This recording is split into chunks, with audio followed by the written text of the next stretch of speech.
Hello, I am Mike O'Connor, Head of Marketing Strategy for NuVoodoo Media Services, and I'm here today with PJ Kling, Head of Marketing. We are a research and marketing company with a diversified client base. We work for radio stations and TV stations and other broadcasters. We also work for companies in different verticals that are consumer facing. One of the things that makes us different is that we like to combine our expertise in data and knowing what consumer behavior is all about with our marketing strategies. That's kind of informed our business approach for the better part of a decade, actually longer now. These NuVoodoo live sessions are meant to provide you with some insight. You'll get to benefit from some of the data that we're going to share with you today. And today our focus, PJ, is on the cookie apocalypse. Yes, the cookie apocalypse, which is a fancy way of saying people aren't as willing to be tracked anymore, whether it's on their mobile phone or mobile phone, where they're going, what content they're consuming, or on their computer, what browsers are they visiting. A lot of permission-based marketing now is in effect, and not everyone's opting in. And so ever since Apple introduced the new security protocols in May of 2021, really it's been harder for marketers to find, identify, and target the types of people most likely to respond to their advertising. And so we're here today. We're going to show you the research. We're going to show you a workaround and give you a couple of ideas about how to effectively target in the post-cookie world. So PJ, maybe we could start with a little bit about, maybe explain what a cookie is and why it matters and what the problem is, and maybe we'll then get into some of the things that we can do to overcome it. Yeah, look, the implications are huge. I mean, this is obviously, we're talking about a lot of the third-party targeting overlays that we're able to use to sort of distill the audience down to the most qualified prospects, if you will, whether that's, going after ratings, if you're a radio or TV station, or trying to find new customers and so forth. We want to get past the marketing 101 stuff of age, gender, and geo, and we want to get into things like interest and behavior targeting and the kinds of things that really sort of pre-qualify, if you will, the audience to for your marketing. And Google a couple years ago announced that they were going to start sunsetting cookies. That of course sent everybody into a panic because everybody uses it, and so they backed off and said, well, it's not today, but it's coming. So we need to start building a plan for how to attack that. So that's obviously what we've been working on over the course of the last couple of years. And of course, a lot of this is not Google's decision or any marketer's decision. It's the consumer. And we've been tracking this for quite a while, really since the Apple security protocols went into effect with iOS 14.0 or 14.5, sorry. And we still get this hard no at around 4 in 10 of the audience, but it looks like it's a little better than it's been, Peach.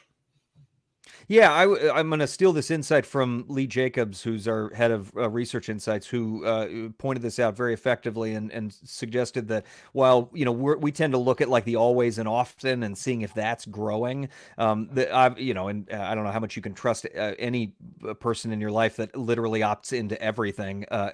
But but really the number that he looked at was that rarely or never batch. When you combine those, yeah, it's still over 40%, but it's down from last summer. And I think what happened was you had a lot of people that once privacy became at the forefront, it became headline kind of news, and it sort of permeated beyond, nerds like us and into more of the general population that, they immediately, froze up and were like, I'm not going to give my info to anybody for anything. And then, over time, they've started to realize, well, you know what, if I want Google Maps to work, I need to give them my location information and that kind of thing. And so, and they do that because they trust that, what Google's going to do with it is not going to be evil. That obviously we'll find that out, before our lifetime is over, I'm sure. But the, but the actual sort of takeaway from this is really trust level. It becomes about, does your brand, does your app, does your site invoke the kind of trust that is necessary for people to give you their information? Yep.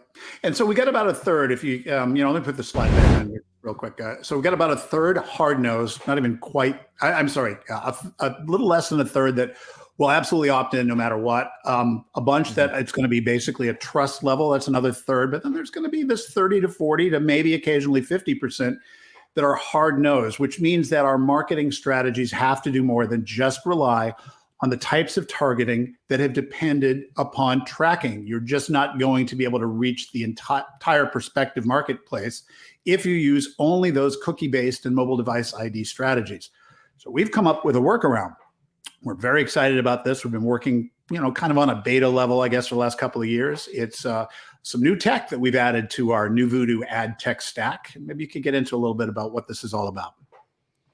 Yeah, what's really exciting is anytime we find something that sort of starts out as like, oh, this would be kind of a cool thing to layer over the top of these best practices that we've always been doing and so forth. That's one thing, but this has really turned into more of a staple of what we're doing for pretty much all of our clients, and mostly because we haven't really found a downside.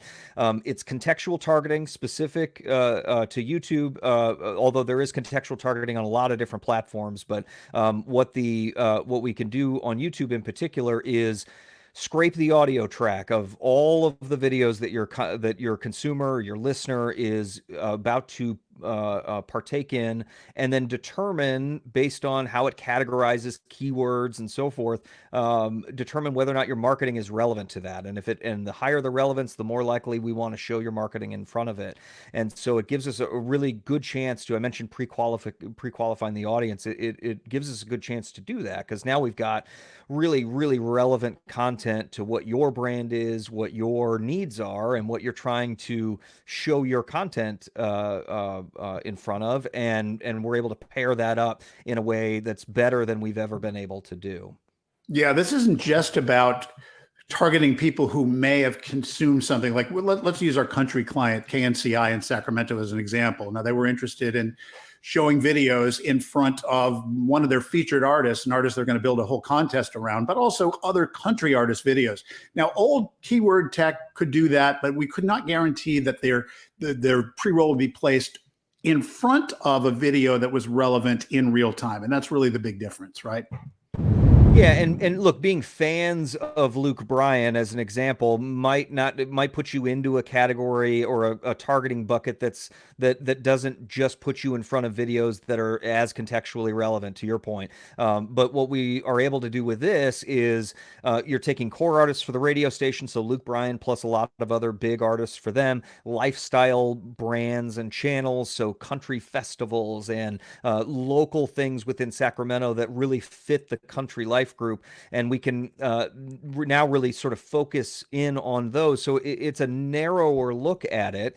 But again, the people that are going to be seeking out this content are going to be much more likely to be fans of your radio station, to be fans of whatever, your product or service that you're trying to promote.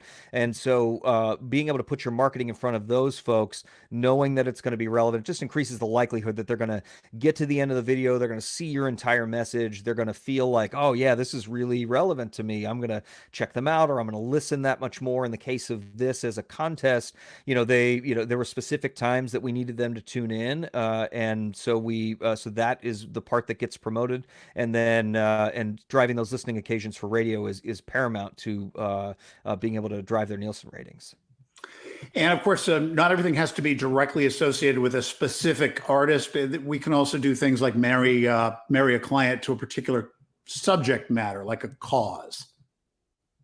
Yeah, so we've got a non-radio client example that's a great one. Mir, you probably know them but don't realize it. You may even own some of their products. They do a lot of the corporate stuff for Starbucks and Patagonia and so forth. They're branded drinkware and so forth. But in terms of their direct-to-consumer business, one of the things that's important to them, in addition to being high-quality products, is the values that they hold. And so things like sustainability in the example here, where we're able to pair their marketing with the kinds of things that allow us to demonstrate their grant program and the way they source their materials and so forth. And so in addition to being high quality products, they also want to be in front of content and eyeballs of consumers that share their values, because they feel like that's going to be a way to drive their business forward. And if history is any indicator of future results, it's worked. And so that's so being able to pair up that kind of with that kind of content has been incredibly valuable for them. So we've talked about essentially the hard nose that can be reached through this kind of contextual technology in our ad stack. We've talked about the fact that there's still going to be a group that will opt in to third-party tracking, and so we'll be able to get them the old-fashioned way through knowing their cookies and mobile device ID, and then purchasing access to third-party targeting that's available on the exchanges. But there is a third, and probably it's the most important bucket, and it's the thing that any advertiser, any of our clients can do and put the power in their hands, and that is to establish what's called a first-party data relationship. And we get into that a little bit because this really is not just about having their credit card information. It's literally knowing their name, maybe their email address, and a couple of other identifying attributes, and you'll be amazed at how well you're able to reach folks with just a little bit of data.